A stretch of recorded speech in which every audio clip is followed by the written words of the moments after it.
बिस्मिल्लाहिर्रहमानिर्रहीम। अस्सलाम वालेकुम स्टूडेंट्स, कैसे हैं आप लोग। तो चैप्टर हमने स्टार्ट किया हुआ है चैप्टर 7 एंजाइम्स, और आज हम इसका मैकेनिज्म थोड़ा सा समझेंगे कि लॉक इन की मॉडल क्या है, इंड्यूस फिट मॉडल क्या है, किस तरह जैसे हर ताले की चाबी होती है, एक स्पेसिफिक चाबी होती है, तो क्या एंजाइम उसी तरह वर्क करता है या उसका कोई और तरीका है। तो स्टार्ट करते हैं हम अपनी वीडियो। सबसे पहले हम देखते हैं एंजाइम का एंजाइम एक्शन का मैकेनिज्म। बेटा, हर एंजाइम में कुछ पॉकेट्स होती हैं, क्लेफ्ट्स होती हैं उसकी सर्फेसिस पर। तो उस सरफेस पे जो पॉकेट्स होती हैं वो एक्टिव साइट्स कहलाती है।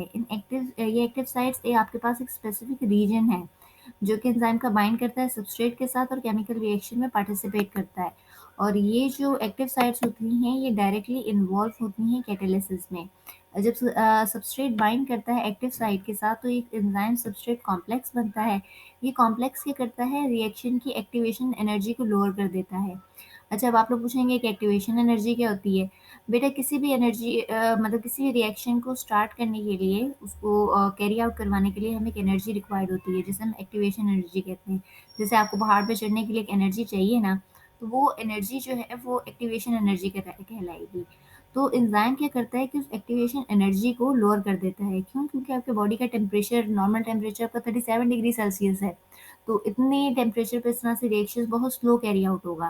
तो एंजाइम का काम ही ये होता है कि वो एनर्जी जो एक्टिवेशन एनर्जी होती है उसको लोअर कर देता है, ताकि आपका जो रिएक्शन है वो ज़रा फास्ट कैरी आउट हो सके। ठीक है। अच्छा, तो मैं दोबारा आपको उनको ये बात रिपीट करती चलूँ। एक्टिवेशन एनर्जी को मैं एक्सप्लेन करने लग गई थी। ये सबस्ट्रेट जो है बाइंड करता है एंजाइम की एक्टिव साइट के साथ और एंजाइम सबस्ट्रेट कॉम्प्लेक्स बनाता है।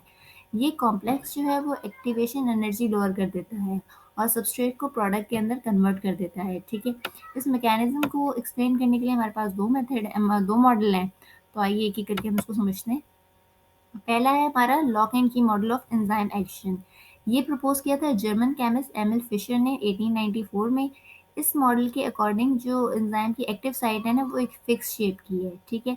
सबस्ट्रेट मॉलिक्यूल जो है ना उस एक्टिव साइट में बड़ा एग्जैक्टली फिट हो जाता है, जैसे कि हर ताले की चाबी होती है। उसके नाम से लग रहा है कि जैसे हर लॉक की की होती है, उसी तरीके से जो सबस्ट्रेट है ना वो उसकी एक्टिव साइट के साथ बाइंड करता है, एक एंजाइम सबस्ट्रेट कॉम्प्लेक्स बनाता है, और ये एंजाइम जो है देन जो है रिएक्शन को कैटेलाइज करता है और सबस्ट्रेट को प्रोडक्ट के अंदर कन्वर्ट कर देता है। ठीक है। अब जब ये रिएक्शन आपका कंप्लीट हो गया तो प्रोडक्ट जो है एंजाइम से रिलीज हो जाएगा और एंजाइम जो है अनचेंज होगा, अनचेंज रह जाएगा, अपनी ओरिजिनल शेप में दोबारा चला जाएगा और दोबारा उसको यूज़ किया जा सकता है। जैसे कि एंजाइम की डेफिनेशन भी है कि खुद रिएक्शन में पार्टिसिपेट मतलब खुद रिएक्शन में जब वो पार्टिसिपेट करता है तो खुद चेंज नहीं होता, बस रिएक्शन को कैटलाइज करवाता है। ठीक है।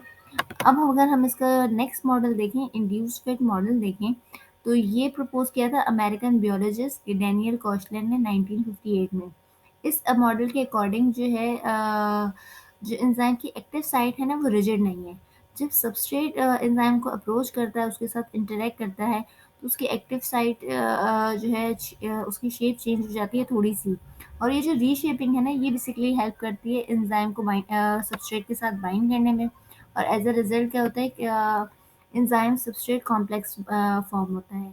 अब ये जो एंजाइम है ये रिएक्शन को कैटेलाइज करवाता है, सबस्ट्रेट को प्रोडक्ट में चेंज करता है, और जब रिएक्शन आपका कंप्लीट हो जाता है तो ये प्रोडक्ट रिलीज होती है और एंजाइम अपने दोबारा जो है अपनी ओरिजिनल शेप में वापस आ जाता है।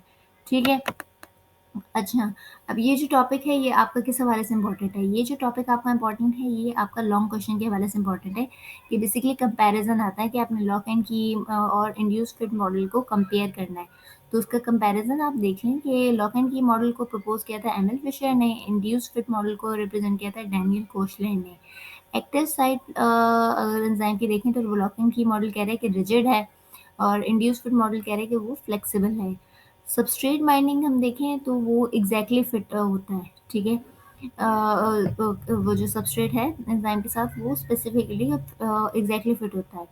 इसमें वो ये कह रहा है कि इंड्यूस फिट मॉडल में कि एक्टिव साइट जो है वो रीशेप होती है ताकि वो सबस्ट्रेट को फिट करवा सके।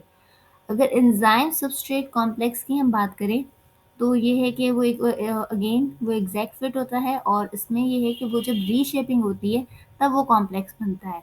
प्रोडक्ट रिलीज़, प्रोडक्ट एंड में दोनों में प्रोडक्ट रिलीज़ हो जाती है और एंजाइम जो है ना अपनी अनचेंज ही रहता है, जबकि उसमें जो प्रोडक्ट रिलीज़ होती है तो एंजाइम अपनी दोबारा ओरिजिनल शेप में चला जाता है। तो लॉक एंड की मॉडल जो है ना, वो स्पेसिफिसिटी को बहुत अच्छे एक्सप्लेन करता है, जबकि इंड्यूस्ड फिट मॉडल जो है ना, वो एंजाइम की फ्लेक्सिबिलिटी, उसकी एफिशिएंसी को बहुत अच्छे एक्सप्लेन करता है, ठीक है?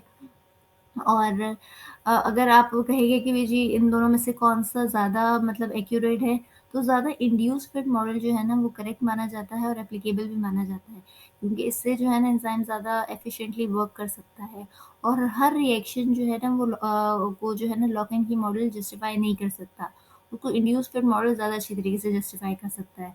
तो यहाँ आपका ये टॉपिक एंड हुआ, ये छोटा-सा टॉपिक था। नेक्स्ट टॉपिक भी आपका छोटा ही है, ठीक है? तो इसमें जो है ना, 1 मिनट। तो अच्छा, आप लोगों ने मुझे बताना है कि लॉक इन की मॉडल के अकॉर्डिंग एंजाइम की एक्टिव साइट किस तरह से है? वो फ्लेक्सिबल और रीशेप होती है सब्सट्रेट बाइंडिंग, या फिर वो रिजिड है और उसकी फिक्स शेप है, नेगेटिवली चार्ज है, या फिर वो कैटालिसिस में इन्वॉल्व नहीं होती, ठीक है? तो यहाँ पर ये आपका टॉपिक कंप्लीट हो गया। ये टॉपिक आपका शॉर्ट था, नेक्स्ट टॉपिक भी आपका शॉर्ट ही होगा, जैसे कि मैंने आप लोगों को कहा। तो आप लोग अपना फीडबैक दें कमेंट सेक्शन में, वीडियो को लाइक करें, शेयर करें, सब्सक्राइब करें और मेहनत करते रहें। अल्लाह ताला आप लोगों का हामी और नासिर होगा। खुदा हाफ़िज़।